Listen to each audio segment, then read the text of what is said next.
ഇന്നലെ അന്തരിച്ച cinema mimicry താരം കോട്ടയം സോമരാജിൻ്റെ മൃതദേഹം ഇപ്പോൾ അദ്ദേഹത്തിൻ്റെ കോട്ടയം പയ്യപ്പാടിയിലെ വീട്ടിലേക്ക് എത്തിച്ചിരിക്കുകയാണ്. ഇന്ന് രാവിലെ 10 മണി മുതൽ ഉച്ചയ്ക്ക് 1:30 വരെ പുതുപ്പള്ളി പഞ്ചായത്തിൻ്റെ കമ്മ്യൂണിറ്റി ഹാളിലാണ് പൊതുദർശനം ഉണ്ടായിരുന്നത്. ശേഷം മൃതദേഹം ഇപ്പോൾ അദ്ദേഹത്തിൻ്റെ സ്വവസതിയിലേക്ക് എത്തിച്ചിരിക്കുകയാണ്. ഇനി അല്പസമയത്തിനകം തന്നെ വീട്ടിലെ കർമ്മങ്ങൾ പൂർത്തീകരിച്ച് ഏതാണ്ട് 4 മണിയോടുകൂടി അദ്ദേഹത്തിൻ്റെ മൃതദേഹം ഇവിടെ നിന്ന് മുട്ടമ്പലം വൈദ്യുതി ശ്മശാനത്തിലേക്ക് കൊണ്ടുപോകും. തുടർന്ന് 4 മണിക്ക് മുട്ടമ്പലം വൈദ്യുതി ശ്മശാനത്തിലായിരിക്കും അദ്ദേഹത്തിൻ്റെ സംസ്കാര ചടങ്ങുകൾ നടക്കുക.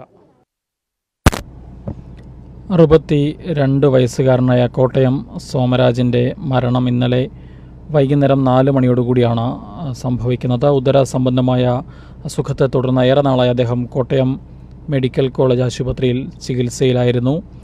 അഞ്ചര കല്യാണം, കണ്ണകി, ഫാൻറ്റം, ബാംബു ബോയ്സ്, ഇലകൾ പച്ച പൂക്കൾ മഞ്ഞ, ചാക്കോ രണ്ടാമൻ, ആനന്ദഭൈരവി, അണ്ണൻ തമ്പി, കിങ് ലയർ, ക്ലാസ്മേറ്റ്സ്, മേരാ നാം ഷാജി തുടങ്ങി ഒട്ടേറെ സിനിമകളിൽ അദ്ദേഹം അഭിനയിച്ചിട്ടുണ്ട്. മലയാളികൾക്ക് ഏറെ ഇഷ്ടപ്പെട്ട ഒരു മിമിക്രി കലാകാരൻ കൂടിയായിരുന്നു കോട്ടയം സോമരാജ.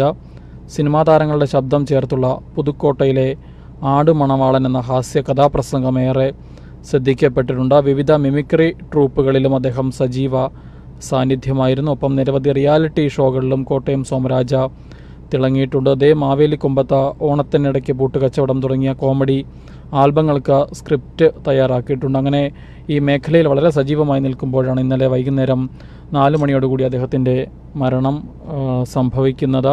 ഇന്ന് രാവിലെ 10 മണി മുതൽ 1:30 വരെ പുതുപ്പള്ളിയിലെ കമ്മ്യൂണിറ്റി ഹാളിൽ അദ്ദേഹത്തിൻ്റെ മൃതദേഹം പൊതുദർശനത്തിന് വെച്ചിരുന്നു. പിന്നീട് ഇപ്പോൾ മൃതദേഹം വീട്ടിലേക്ക് എത്തിച്ചിട്ടുണ്ട്. അല്പസമയത്തിനകം തന്നെ വീട്ടിലെ കർമ്മങ്ങൾ പൂർത്തീകരിച്ച് മുട്ടമ്പലം വൈദ്യുതി ശ്മശാനത്തിൽ അദ്ദേഹത്തിൻ്റെ സംസ്കാര ചടങ്ങുകൾ നടക്കും.